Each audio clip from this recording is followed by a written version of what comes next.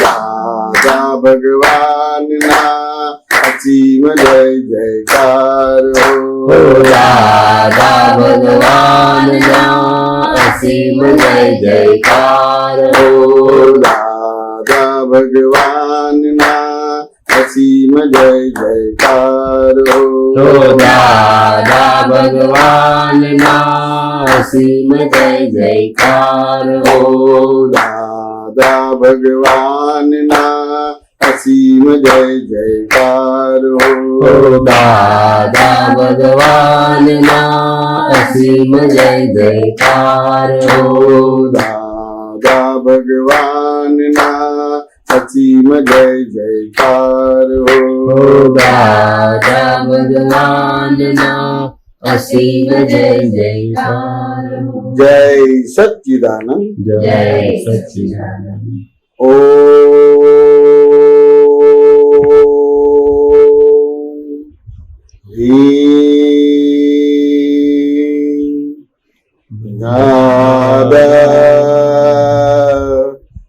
ભગવન સર્વજ્ઞ શરણમ ગચ્છામિ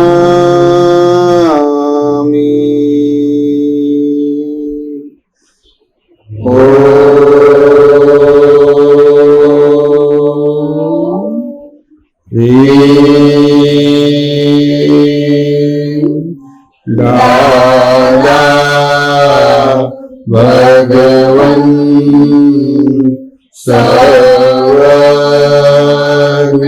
શરણમ ગચ્છામિ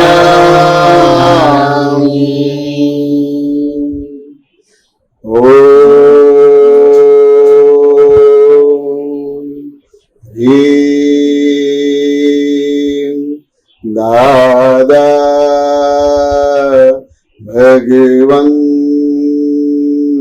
સર્વજ્ઞ શરણમ ગચ્છામિ.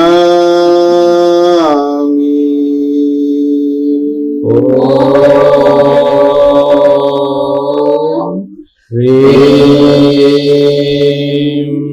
દાદા ભગવન સર્વજ્ઞ શરણમ ગચ્છામિ.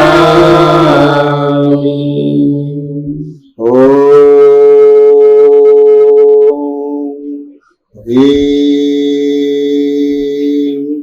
દાદા ભગવન સર્વજ્ઞ શરણમ ગચ્છામિ.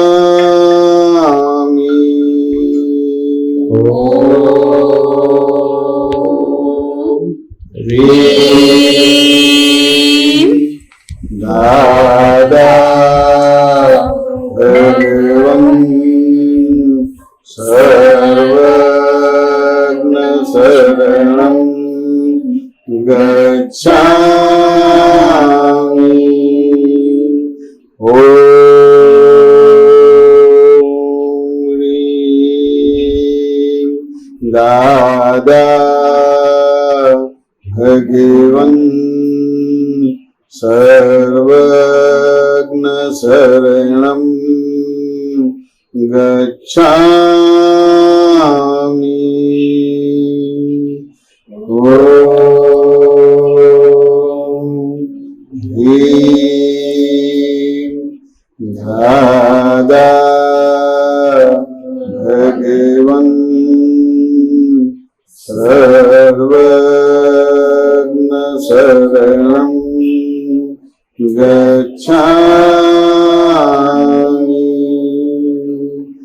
ઓમ હ્રીમ દાદા ભગવન સર્વજ્ઞ શરણમ ગચ્છામિ.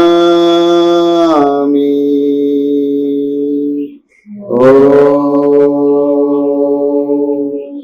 હ્રીમ દાદા ભગવન સર્વજ્ઞ શરણમ ગચ્છામિ. જગતભરના સંત પુરુષોનું યોગ બળ, જગતભરના સત્પુરુષોનો યોગ, જગતભરના સત્પુરુષોનું યોગ બળ જગતભરના સત્પુરુષોનો યોગ અને પ્રગટ જ્ઞાની પુરુષ અને પ્રગટ જ્ઞાની દાદા ભગવાનનું યોગ બળ દાદા ભગવાનનું જગતના જીવ માત્રનું જગતના જીવ માત્ર કલ્યાણ કરો, કલ્યાણ કરો, કલ્યાણ કરો કલ્યાણ કરો, કલ્યાણ કરો, કલ્યાણ કરો. અને કલ્યાણનું નિમિત્ત બનવાની અને કલ્યાણનું નિમિત્ત બનવાની અમને પરમ શક્તિ આપો, શક્તિ આપો, શક્તિ આપો. અમને પરમ શક્તિ આપો, શક્તિ આપો, શક્તિ આપો. જગતના જીવો સુખ અને શાંતિને પામો, જગતના જીવો સુખ અને શાંતિ, જગતના જીવો મોક્ષને પામો. જગતના જીવો મોક્ષ જગત કલ્યાણ હો, જગત કલ્યાણ હો, જગત કલ્યાણ હો. જગત કલ્યાણ હો, જગત કલ્યાણ હો, જગત કલ્યાણ હો. જય સચ્ચિદાનંદ. જય સચ્ચિદાનંદ. ખૂબ ખૂબ આશીર્વાદ છે. બરાબર મિત્તલભાઈ, બરાબર થઈ વિધિ? શું કહે છે પ્રીતિબેન, નિમિષાબેન? બરાબર થઈ? કૈલાસબેન શું કહે છે? સરળ જીવ, નિશાળી જીવ છે, આવો યોગ બાજે નહીં. અને આટલી બધી વિગતે વાત કરે છે, વિગતે વાત કરે છે. કર્મ તો કોઈને ના છોડે. રામકૃષ્ણ મહાવીરને પણ ભોગવટો આવ્યા હતો. રામને 14 વર્ષના વનવાસ આવ્યા હતા. એ કોઈ છોડે નહીં દીધી છે. પણ જે તમારી ભાવના હતી, બધી પ્રાર્થના સરસ થઈ ગઈ, બહુ મોટી છે.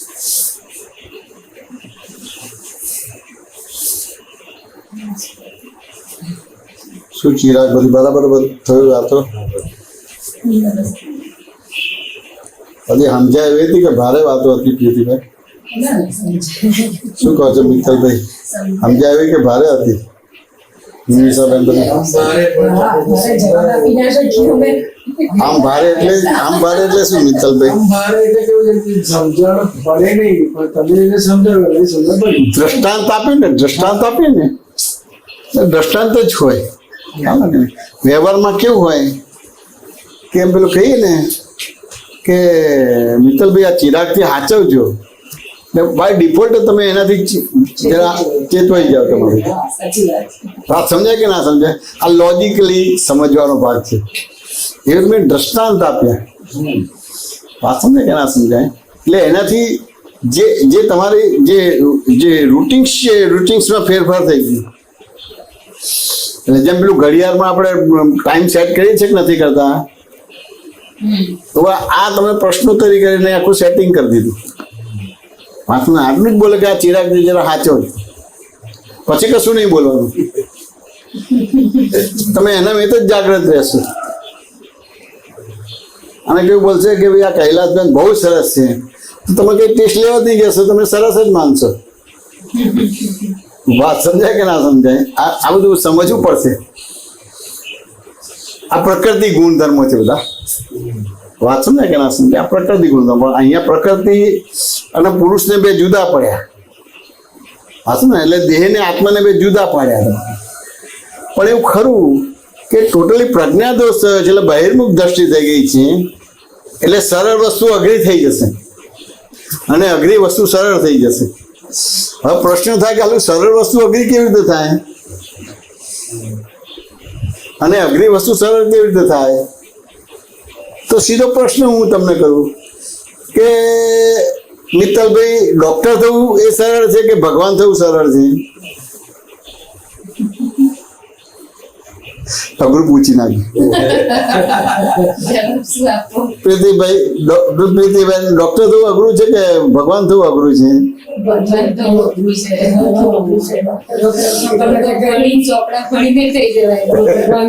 કૈલાસબેન શું કહો છો? ડોક્ટર થવું અઘરું છે કે ભગવાન થવું અઘરું છે? એટલે આ ભગવાન થવું સરળ છે એટલે ડોક્ટર થવું અઘરું છે. સારા બનીને સારા કર્મો કરીને સારું વિચારી બધું કરીને ભગવાન તો કદાચ ના એવું નથી. ડોક્ટર થવું અઘરું છે, ભગવાન થવું સહેલું છે. ડોક્ટર એ આપણો ગુણ નથી અને ભગવાન એ આપણો ગુણ છે. સમજે કે ના સમજે? ભગવાન એ આપણો ગુણ છે અને ડોક્ટર એ આપણો ગુણ નથી. સમજે કે ના સમજાય? એટલે એ થવું અઘરું છે પણ એ તમને સરળ લાગે છે. અને ભગવાન થવું એ તમારો ગુણ જ છે. એટલે એના માટે કોઈ વિધિ વિધાન, ક્રિયાકાંડ, વ્રત, નિયમ, તપ, જપ, 4 ધામની યાત્રા, કૈલાસ માનસરોવરની યાત્રા, અમરનાથ યાત્રા કશું કરવાની જરૂર જ નથી. વાત સમજે કે ના સમજાય? એને દાખલો આપો. અમારા કેનેડામાં આવું વાતાવરણ બન્યું હતું, મસ્ત આવું તમારા જેમ જ વાતાવરણ બન્યું હતું. એક ભાઈને પૂછ્યું કે તમારે ભગવાન થવું છે કે ના થવું, થવું છે કે નથી થવું? ભગવાન તો કેવી રીતે થવાય? ઇમ્પોસિબલ, અશક્ય. હવે એમને હાથ ના મૂકવા દીધો એટલે મેં બીજાને પૂછ્યું, મેં કહ્યું તમારે ભગવાન થવું છે? તો એને કીધું ભગવાન કેવી રીતે થવાય? તો ઇમ્પોસિબલ, અશક્ય. હવે પહેલા માણસને જે પૂછ્યું એ કરતા ભાવના હિસાબે જવાબ આપે છે કે ડોક્ટર થવું હોય તો 25 વર્ષ લાગે, તો ભગવાન થવું હોય કેટલા બધા વર્ષ લાગે છે. અને એ શક્ય નથી એ રીતે. અને બીજાને પૂછ્યું કે સાધન સંપન્ન હતો, સુખી હતો, એટલે એને એમ થાય કે આ સાધન મારે છોડવું પડશે, બધું સુખ છોડવું પડશે ને તો જ ભગવાન થવાય, બાકી ના થવાય. એટલે ડિપ્લોમેટિક ભાષાથી જવાબ આપે છે. પહેલો કરતા ભાવ છે એના આધારે જવાબ આપે છે, બીજો ડિપ્લોમેટિક ભાષા આપે છે. કારણ કે એને છોડવું નથી, ત્યાગ નથી કરવો આ બધી વસ્તુ. અને ભગવાન થવું તો આ બધું છોડવું પડે એવી એની માન્યતા છે. એટલે ડિપ્લોમેટિક ભાષાથી જવાબ આપે. ત્રીજાને પૂછ્યું કે તારે ભગવાન થવું છે? તો કે ભાઈ હું તો આખી દુનિયામાં ફર્યો છું, બધા ધર્મોનો, શાસ્ત્રોનો અભ્યાસ કર્યો છે, બધા સાધુ સંતોને, મોટા મોટા મહાન પુરુષોને મળીને બધું પ્રશ્ન, બધી વાતો થઈ છે. તો મને સાર નીકળ્યો છે, આખો સૃષ્ટિનો સાર નીકળ્યો છે. હવે શું નીકળ્યો છે? તો કે જાનવરને જાનવર થવાનું કીધું નથી એમ, પણ મનુષ્યને મનુષ્ય થવાનું કીધું છે. એટલે અત્યારે ખાલી મનુષ્ય થાય તો બહુ સારું છે. હમણાં ભગવાનને બાજુ પર મૂકી દે. એને હાથ મૂકવા ના દીધું. વાત તમને કેના સમજાય? એક છોકરાને પૂછ્યું, 10-12 વર્ષના છોકરાને પૂછ્યું, મેં કહ્યું તારે ભગવાન થવું છે? તો હું 1 મિનિટ વિચારીને જવાબ આપું. 1 મિનિટ વિચાર્યું એને કે ના મારે ભગવાન નથી થવું. તો મને પ્રશ્ન થઈ ગયો. મેં કહ્યું કેમ? મેં કહ્યું ભગવાન તો બહુ સારા. મેં કહ્યું હા તો બહુ સારા. તો કે શું કરે કે બધાનું દુઃખ લઈ લે અને પછી બધાને સુખ આપે. હવે કેનેડામાં અત્યારે સવાર પડી એટલે બધાનું દુઃખ લઈ લીધું અને બધાને સુખ આપ્યું. હવે ત્યાં રાત પડી એટલે ઇન્ડિયામાં સવાર પડી તો ત્યાંથી અહીંયા આવવું પડે. બધાનું દુઃખ લઈ લે અને પછી બધાને સુખ આપે. દરેક દેશોની અંદર દિવસ રાત અલગ છે. હવે જો હું ભગવાન થયો તો મને આરામ જ ના મળે, માટે મારે ભગવાન નથી થવાનું. તો 4 જણાને જુદા જવાબ આપ્યા. એટલે હાથ મૂકવા દીધો નહીં. કે પેલા મહાભારતમાં શકુની મામા છે ને, પેલા પાસા પડે જે જુગાર પેલા પાસા પડે ને આમ કરીને, તમે બીજા પાસા પડે આમ કરીને. તમારું નામ શું? તમારું નામ તુષાર. તમે શું ભણ્યા છો? તો કે એન્જિનિયર. મેં કહ્યું તું એન્જિનિયર થયું? મને કે આવી રીતે કેમ પૂછો છો? મેં કહ્યું તું જન્મથી એન્જિનિયર નથી? તો કે ના જન્મથી એન્જિનિયર નથી. મેં કીધું જન્મથી ના હોય, થવા માટે તારે મહેનત કરવી પડે ને બધું કરવું પડે. તો હા કરવું પડે. મેં કહ્યું તું જે છું એના માટે કેટલું કરવું પડે? તો કે ના બિલકુલ હું છું જ, કશું જ ના કરવું પડે એમ કે. એટલે પછી એને હાથ મૂકવા દીધો. એટલે પછી ત્યાં બીજી વાતો થઈ. મેં કહું આત્મા જન્મે છે કે અહંકાર જન્મે છે? મિત્તલભાઈ આત્મા જન્મે છે કે અહંકાર જન્મે છે? કીર્તિબેન આત્મા જન્મે છે કે અહંકાર જન્મે છે? નિમિષાબેન આત્મા જન્મે છે કે અહંકાર જન્મે છે? કૈલાસબેન આત્મા જન્મે છે કે અહંકાર જન્મે છે? તો કે આત્મા છે જ. ભગવદ ગીતામાં કીધું કે આત્માને બાળી ના શકાય, કાપી ના શકાય, ભીગવી ના શકાય, દાટી શકાય નહીં. એ છે જ. એટલે આત્મા જન્મતો નથી, અહંકાર જન્મે છે. તો આત્મા મરી જાય છે કે અહંકાર મરી જાય છે? આત્મા મરી જાય છે કે અહંકાર મરી જાય છે? અહંકાર જન્મે તો અહંકાર મરે. શું કહો છો પ્રીતિબેન? શું કહો છો નિમિષાબેન? કૈલાસબેન શું કહો છો? અહંકાર મરી જાય. વાસ્તવમાં આત્મા જન્મ તો મળતો નથી, અહંકાર જન્મે છે, મરે છે. તમે ભગવાન થઈ ને બોલો ક્યાંક કશું કરવાનું રહ્યું? પણ જો આ પ્રજ્ઞા દોષ, આ બહિર્મુખ દ્રષ્ટિ થઈ ગઈ. ભગવાન થવું અઘરું થઈ ગયું, ડોક્ટર થવું સરળ થઈ ગયું. વાત સમજે કે ના સમજે? ખરેખર ભગવાન થવું તમે તમારું પોતાનું સ્વરૂપ જ છે. એમાં કશું વ્રત, નિયમ, તપ, જપ, 4 ધામની યાત્રા, અમરનાથની યાત્રા, કૈલાસ માનસરોવરની યાત્રા, મંદિર બનાવવાનું કશું જ નહીં કરવાનું. તમે છો જ. સામાન્ય રીતે શાસ્ત્રમાં તમને જીવાત્મા કીધો છે. કારણ કે મારું નામ મિત્તલ અને હું જ મિત્તલ છું એટલે જીવાત્મા કીધું. એટલે બે શબ્દનો એક શબ્દ બને છે. આ જીવ ભાગ નીકળી જાય એટલે તમારી જે બહિર્મુખ દ્રષ્ટિ છે, અંતર્મુખ દ્રષ્ટિ થાય એટલે જીવ ભાગ નીકળી ગયો એટલે તમે આત્મા એટલે ભગવાન છો. તો અત્યારે શું થયું? આ પ્રશ્નોત્તરી ભાગમાં એક નાના પ્રશ્નો દ્વારા તમારો જીવ ભાગ ઉડાડ્યો, અંશે કરીને. સર્વાંશે નથી ઉડ્યો, અંશે કરીને એ જીવ ભાગ ઉડ્યો એટલે તમે આત્મા થઈ ગયા. પછી બીજમાંથી ત્રીજ થાય, ચોથ થાય, એમ કરતા કરતા પૂનમ થઈ જાય એટલે પરમાત્મા થઈ જાય. ભાઈ જ્ઞાન લીધેલું છે લટકાવાનું તમારી પાસે. લીધેલું છે. આ મારા ભાઈ છે, એ ભાભી છે, બરાબર. એ ભાભી ના પપ્પા છે, બરાબર. મારા મોટા ભાઈ છે. બરાબર છે. અને હું એમની ભરી છું. હા એવું છે. હા, આમના વહુ છે, પેલા દીકરી છે. બરાબર. ખરું બધું છે. આ વસ્તુ સમજવાનો ભાગ ને વાત સમજાય. એટલે ભગવાન તો સરળ છે, પણ તમે છતાં આખી જો પ્રજ્ઞા દોષ છે કે બહિર્મુખ દ્રષ્ટિ થઈ ગઈ. એટલે આવું આ બધી વસ્તુ છે. એટલે અવકાશ મળે તો પરિચય રાખજો. આ બીજું બધું તો બાય પ્રોડક્ટમાં થશે. જેમ તેલ માટે તમે ડ્રિલિંગ કરશો તો ગેસ તમને મફત મળશે. એટલે આ મિત્તલભાઈ માટે, પ્રીતિબેન માટે, નિમિષાબેન માટે, કૈલાસબેન માટે બધું કરવું નહીં પડે, બાય પ્રોડક્ટમાં થઈ જશે. આત્માનું કરશો એટલે મિત્તલભાઈ માટે બધું થઈ જ જશે. તેમ છતાં તમને ગાફેલ કે બેફામ થવા માટે નથી કહેતા. પણ જે વધારે પડતો સમય મિત્તલભાઈ માટે વાપરો છો આપણે તને સમજાય તો ચલો ભાઈ 8 કલાક 10 કલાકે હરવા ફરવા જવું છે કે કંઈક કરવું છે તો હોય, પણ તેમ છતાં બે અઠવાડિયામાં એમ થાય કે ભાઈ આપણે એકાદ દિવસ સત્સંગના વાતાવરણ કે માહોલમાં રહીએ, જ્યારે આપણે રિફ્રેશ થઈએ, એટલે જે કંઈ પણ આપણા જે સંસ્કાર છે, આપણું જે કલ્ચર છે, સનાતન ધર્મ છે, એના વિશે આપણે જાણીએ, થિયોરિટિકલી પણ આપણે પ્રેક્ટિકલ થઈએ, તો એવો પણ અઠવાડિયામાં આપણે એવો 2-3 કલાકનો સમય કાઢીએ. સાચું ને? અને કશું ના તો આપણે આઈના જે તમે મહિને બોલાવાય તો ખરું કે તમારા ઘરે બોલાવો તો જેમ અત્યારે બોલે સરસ વાત નીકળી કે નથી, ઘરના માટે જ નીકળી. બની શકે કે સમૂહમાં તો બધું અલગ અલગ હોય તો સમજાય ના સમજાય, પલ્લે પડે નહીં, પણ આ બધી વાતો સમજાય કે પલ્લે પડી કે ના પડી વિઠ્ઠલભાઈ? સિમ્પલ વસ્તુ છે, સાચું નથી. નિમિષાબેન સમજાય જ ના સમજાય, આ મોટી વસ્તુ.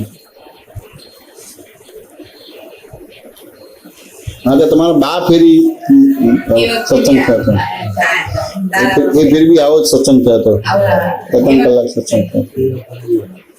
બહુ સરસ એ બી જીવ બહુ ઊંચો હતો, બહુ જીવ ઊંચો હતો. એટલે એ તો અમને હજુ બી યાદ છે કે ભાઈ એટલું બધું રડ્યા હતા ને એમને ભાન નતું પણ બહુ જ રડ્યા હા, હતા. બહુ. આંસુ આંખમાંથી literally આમ જતા હતા. અને આ જીવ ઊંચો જીવ છે, પણ કર્મના ભોગવટા તો કશું નહીં થાય, કોઈનું કશું લીધું નથી, કશું નથી કર્યું.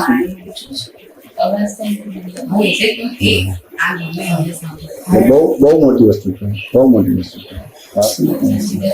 તો આપણે આપણું કામ થઈ ગયું કહેવાય, એઝ એ જમાઈ તરીકે, એઝ એ દીકરી તરીકે કે એઝ એ વાઈફ તરીકે આપણું બધું કામ થઈ ગયું. આપણે જે કરવાનું બધું થઈ ગયું. હવે આપણે કશું ના તો આમ હાથ અડવા દે તો બરાબર છે, ના તો આપણે બેઠા બેઠા એમ થોડુંક આમ સંભળાય કે એવું હોય ને, દાદા ભગવાનના સિંહજી કરે આપણે બોલવાનું છે. તમારા મય દાદા ભગવાન ને એમની મય દાદા ભગવાન અલગ નથી. જે દાદા ભગવાન થઈ ગયા એ દાદા ભગવાન ને એમની અંદર રહેલા દાદા ભગવાન અલગ નથી, બે એક જ છે. એટલે પોતાની ભક્તિ થશે, સ્વરૂપની ભક્તિ થશે, એટલે કામ થઈ જશે. સાચું.